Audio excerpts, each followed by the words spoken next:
We now welcome UFC lightweight Jim Miller. Jim, thank you for the time today, sir. No problem.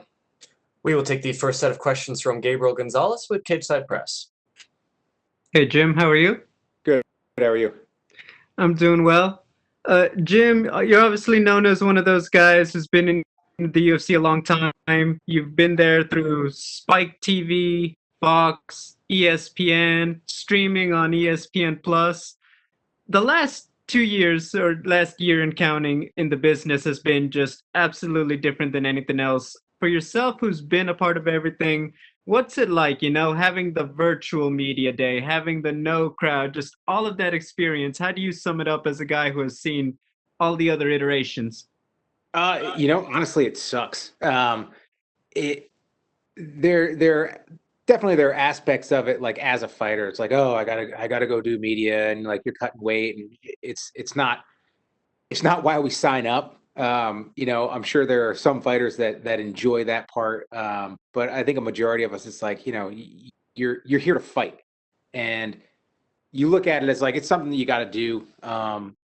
But there's also the social aspects of it, and like we're kind of stuck here. I mean, the COVID tests were late this time around, so we got in on Tuesday, and it's like we couldn't leave our room until like the afternoon yesterday. So it was kind of a pain in the butt, but it's just different, and the no fans, it sucks. It really does.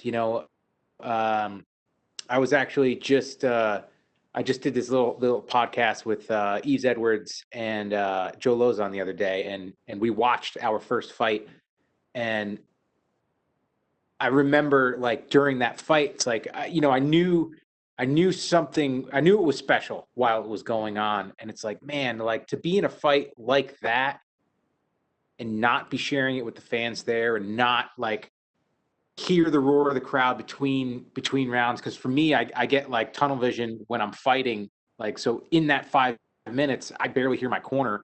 I'm lucky if I do hear my corner. But that minute break in between, it's like things open up. And I just remember like after the first round of that fight, it was just like deafening. And to be in a fight like that and not have the fans, it sucks. I mean, it's like I don't fight, just to be in the public eye. I mean, I fight because I enjoy the competition. I love the opportunity to test my skill set against, anybody and everybody. But there are definitely aspects of fighting in front of the fans that it's just like, man, it's a rush. I mean, it's great finishing somebody, but when you finish somebody and you hear the fans explode, man, it's a certain kind of high that you just don't get when the fans aren't there. When you talk about how long you've been in the game and how long you've been in the UFC, people bring up the fact that there's maybe less than 5 guys from your era who are still in the game right now. Do you put any significance on being, maybe Jim Miller's going to be the last man standing? All those other guys are going to call it a day, and Jim Miller's going to be the last one to possibly hang it up in the future?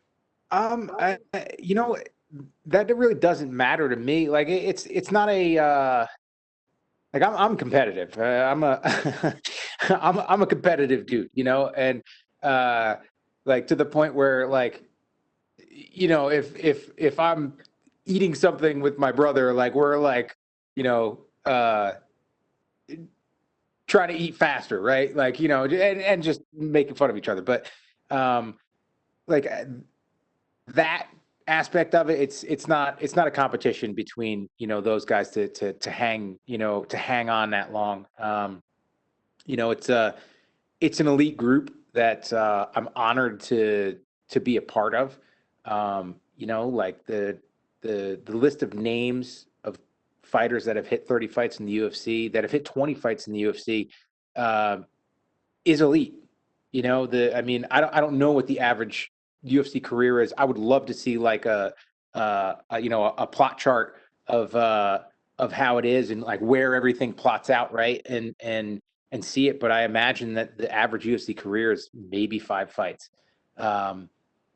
so to be able to be around this long is it is you know it's a testament to me and to my team and my support structure, and that I've had the tough times and I've made it through because of the people around me. But yeah, it's I mean, it's cool. It's cool to be associated with those groups of fighters. And I mean, like, you look at a guy like Cerrone, that guy's gonna fight until he's 60. Which, like like I said, I put that pin, like I put that pin on 40 fights. I want to get to 40 fights, and I've spoken it out into the universe, and this will be 37. There's three more, and we'll see where things are at that point. And if I can continue on, the way I'm feeling right now, like I could hit 40 in a little over a year if I get the opportunity to fight when I want to fight. But yeah, like it's not a competition with those other guys. It's kind of more of a just, I love doing this. I'm going to do it as long as I can. To a degree, right? Like I don't want to be reckless with it. I don't want to be one of these guys that retires and then comes back. That's not my style either. So I'm all or nothing, and I'm still all into this. Definitely understand that. Jim, my final question. You guys are fighting on Valentine's Day weekend. I'm asking everybody this. Jim, what's your idea of a romantic Valentine's Day? Yeah, you have 4 young kids, and of course it's like, it's kind of, getting away a little bit. My wife, she's amazing, and I wouldn't be here today without her. From the beginning, she was supportive of me and my career, and yeah, like just spending time with her, and it's I'm spoiled in that I get to do something, and my job is like, it takes me away from my family for a week, a couple times a year. But a majority of the time I get to spend with my family and my wife, and really it's I'd say that, yeah, getting away with her a little bit and just kind of relaxing, and yeah, like just hanging out with her is fun. So like whatever we can do would be great. But at the same time, neither one of us are big on like the made up holiday of Valentine's Day. So I tell her, I'm not buying you flowers in February. Like I'll grow you the biggest garden of flowers you want, but I'm not spending 5 times as much to buy you roses. Oh, good, man. Thank you and good luck. Thank you. We'll take the next set of questions from Omer Mertsavci from S Sport. Hello, Jim. How are you, sir? I'm good. How are you? Thank you so much. What is your biggest goal right now on your career, Jim? To perform.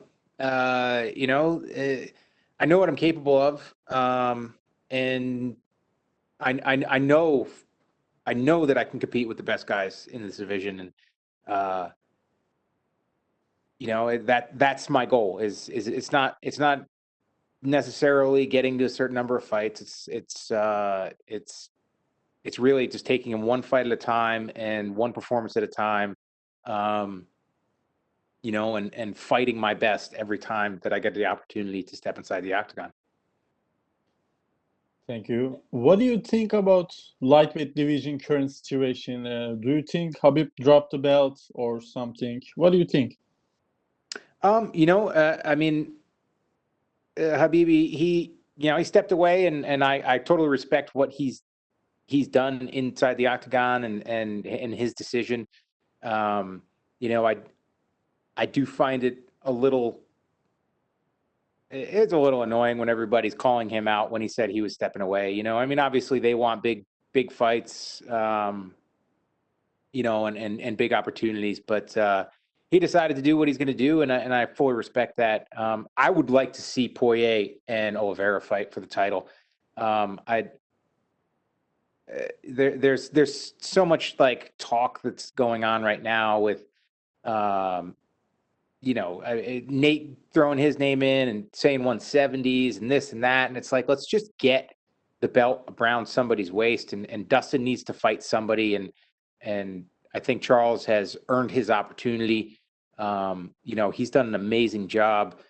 It's not easy to stay in this game, and it's not easy to have a resurgence. And like he came in strong, he had some ups and downs, and now he's on an absolute tear. And this game is about timing, and you're riding that wave, and if you can get your opportunity at that big fight when you're riding that wave, that's what you need to do. I look at a guy like Tony, and like my heart breaks for him. Like, like as a fighter, it's like, hey man, everything comes down to that night and those fights, and like I said, timing, and that's a guy that was on a 11 fight win streak against absolute animals, and I mean was just beating the hell out of top competition, and he never got his opportunity. And now it's like, do you wonder if that opportunity is past him? Is he still capable of being the same fighter that he was during that streak? And I don't know. We don't know that. I'd love to see him, come back up and get a head of steam behind him again. But like I think that Dustin has earned the opportunity, and Charles has earned the opportunity, and they both need that shot. Because it's like if you don't give it to them, you don't know what tomorrow holds, and both those guys are on tears, so let them fight for the title. Thank you. My last question, Jim. I'm asking this question for my channel. I know everyone asking this, but what do you think your opponent's next fight? I mean, Bobby's he's a guy that's been around for a long time, and I've seen him fight so many times. I prepared to fight him back in 2014, and it excites me. Like I've never picked a fight. I've one time in my career I've gotten a list of fighters. I got a list of like 4 guys to pick from. Every other time it's Joe or Sean would just send me a name and I'd say yes. And I get excited to fight everybody, but those guys that have been around and the guys that I've seen fight a bunch of times, I get a little more excited to fight them. It just adds that extra little dynamic to it, and a little bit of extra excitement to me, because like I've seen somebody fight a few times. I'm a fan of theirs, and I want to mix it up. And like I said, I look at every skill set and every opponent as an opportunity. It's not. I'm not trying to necessarily beat them. I'm trying to do my best against what they bring into the octagon, and Bobby's kind of like that. He's got a different style of striking than pretty much anybody that I fought. So like it's an interesting style to deal with, and I can't wait. I'm fired up for it, and just jonesing to get into the octagon on Saturday. Thank you, Jim. Thank you for your answers. Good luck on weekend. Thank you. Thank you so much, Jim. Unfortunately, that is all the time we had for you, sir. Okay. Thank you.